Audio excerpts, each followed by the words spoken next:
This is World Civilization. My name is Dr. Long. This video is entitled Ming China and the East Asian Shift. This video will especially focus on the later years of the Ming Dynasty as well as changes in Korea and Japan. As we have seen in a previous video, the Ming Dynasty, which ruled China from 1368 until 1644, replaced the Yuan Dynasty, which was Mongol. Because of China's experience with foreign rule under the Yuan Dynasty, the Ming focused on defending their northern frontier, for instance by increasing fortifications of the Great Wall of China. The Ming were also noted for promoting traditional Chinese culture, especially Confucianism. In addition, footbinding, although not unknown before, also became very common under the Ming. Now in China, women with small, delicate, dainty feet were seen as extremely attractive. Now to have such small, delicate feet, Chinese women engaged in footbinding, binding their feet to force them to become smaller. This was painful, and in many cases, women had a hard time walking afterwards and thus could not work outside their home. Footbinding thus became a status symbol. Only families who could afford women not to work outside the home could do it, and became seen as a way for women to increase their beauty and their prospects in marriage. Under the Ming, footbinding especially became a status symbol and became prominent among the wealthy in China. But it was also reflective of an oppressive, patriarchal view of women and of their bodies. In other matters, after Qing Ho's last voyage in 1433, the Ming scrapped China's fleet and stopped attempting to have contact with the rest of the world through trade or through exploration. China had a huge internal economic market, thus making exports less important for it. Europeans, however, were very interested in contact with China. The Portuguese came to the Chinese port of Macau, and the Spanish from the city of Manila in the Philippines also traded with China. In the 17th century, the Dutch also came to have a lively trade relationship with China from their colony in the East Indies, which is present-day Indonesia. These European merchants, Portuguese, Spanish, Dutch, brought luxury products such as silk, porcelain, later simply called China, or lacquerware, and later tea from China to Europe. The Chinese were largely not interested in products from Europe. Nonetheless, they did accept silver as currency. Between 1492 and 1800, 85% of the world's silver and 70% of the world's gold came from the Americas, most of it coming from the Spanish colonies in the Americas. Europeans used a substantial portion of these precious metals to pay for Chinese luxury products.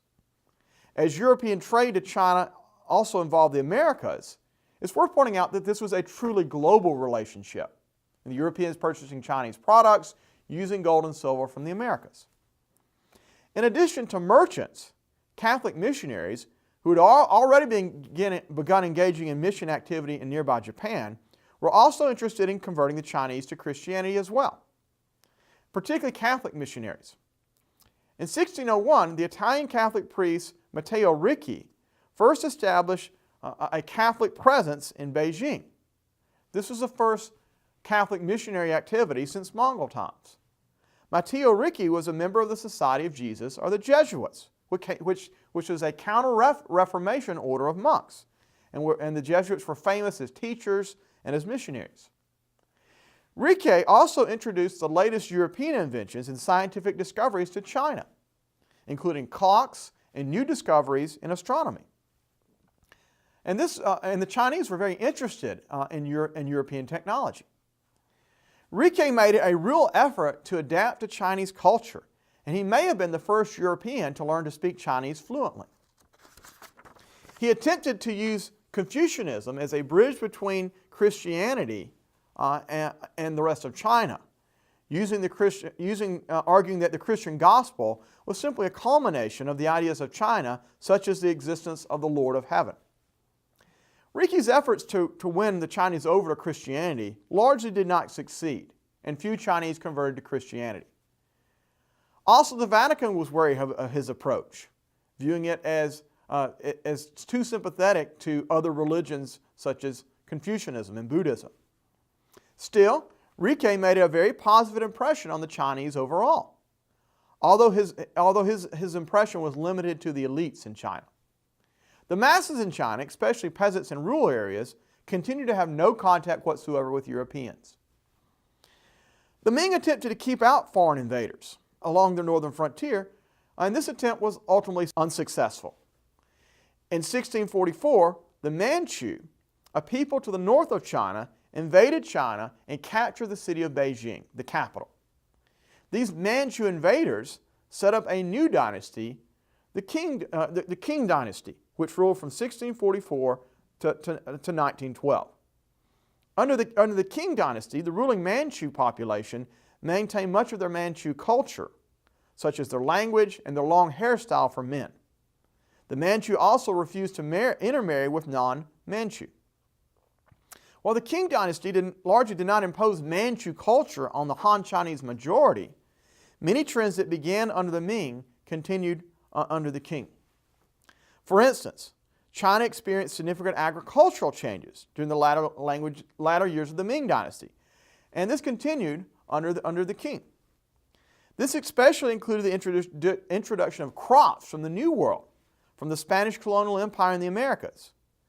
And this included crops such as corn, sweet potatoes, and peanuts, all brought to China from contact with the Spanish. These agricultural changes, all the new crops in the Americas, improved diets in China and led to strong population growth. China's population doubled from 1450 to 1800 when it reached 350 million people, about 1/3 of the Earth's population in 1800.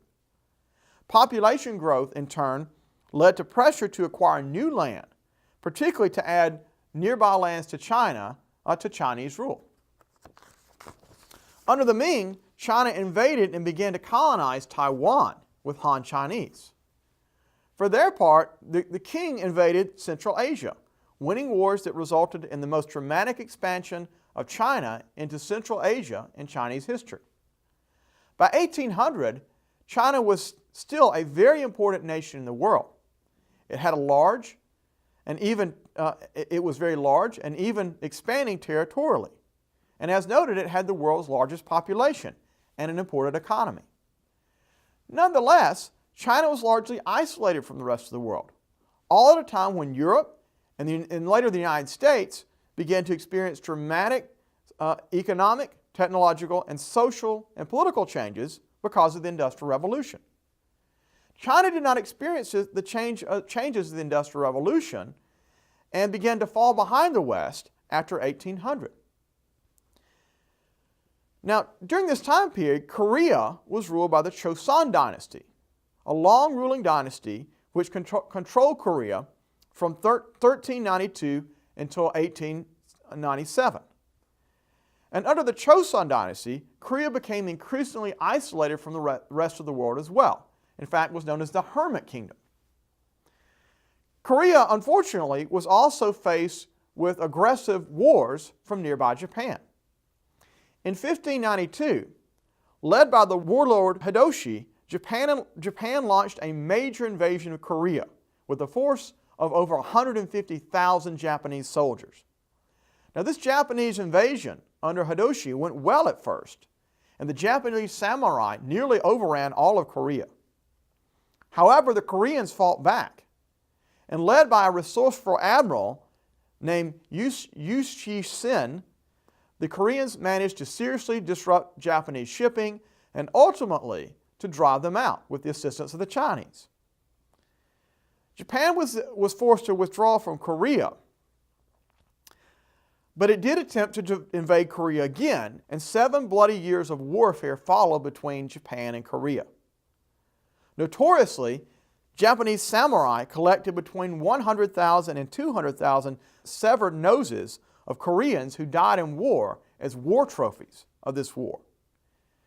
But once again, the Koreans ultimately pushed the Japanese out of Korea.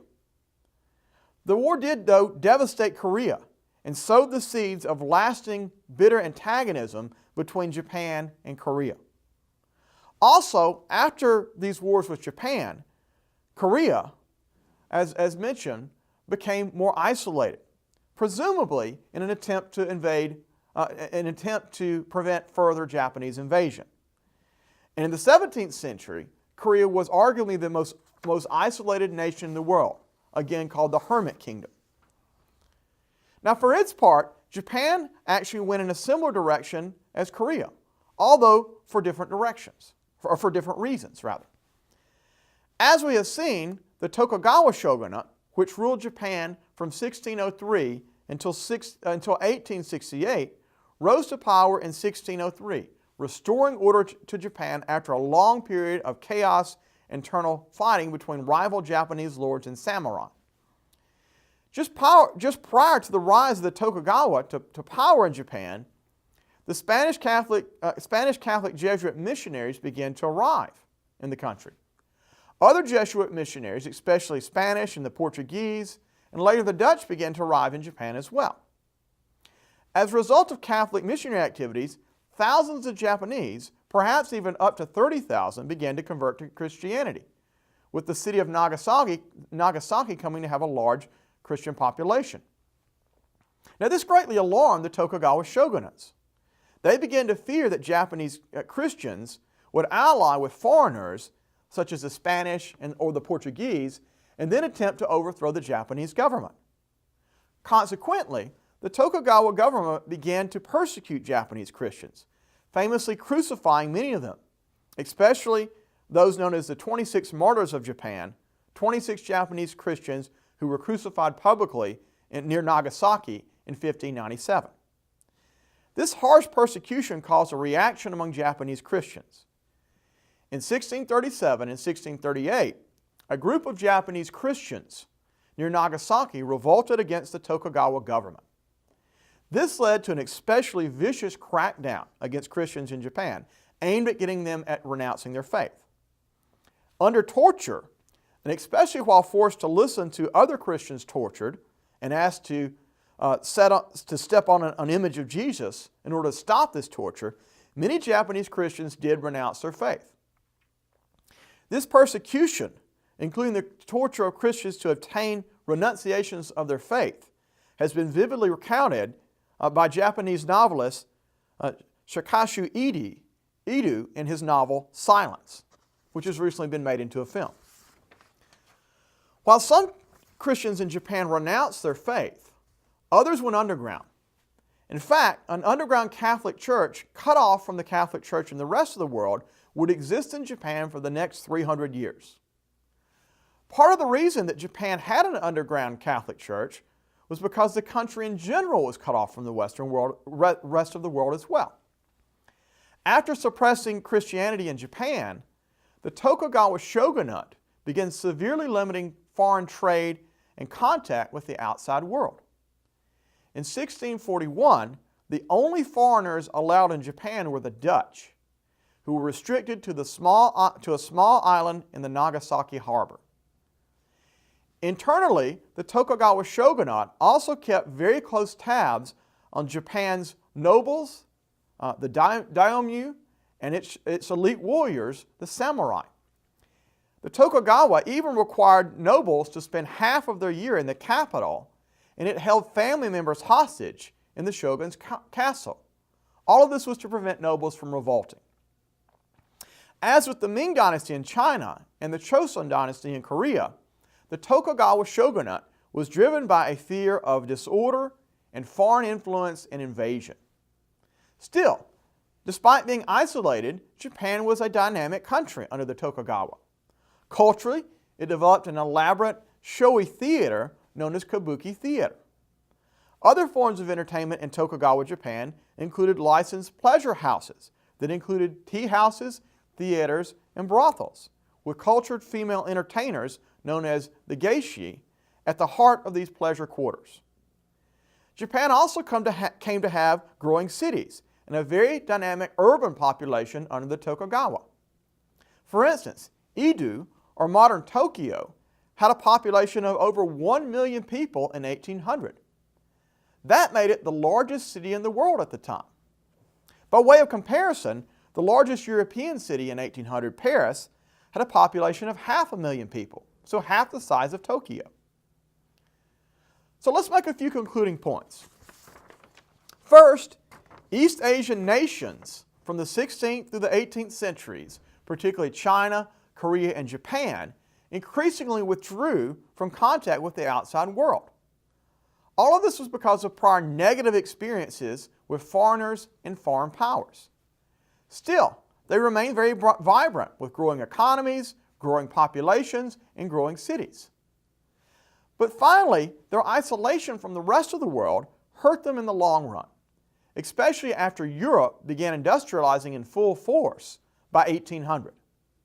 This in turn would have a profound impact on East Asia in the 19th and 20th centuries. Well, that's all for today. Thanks for watching.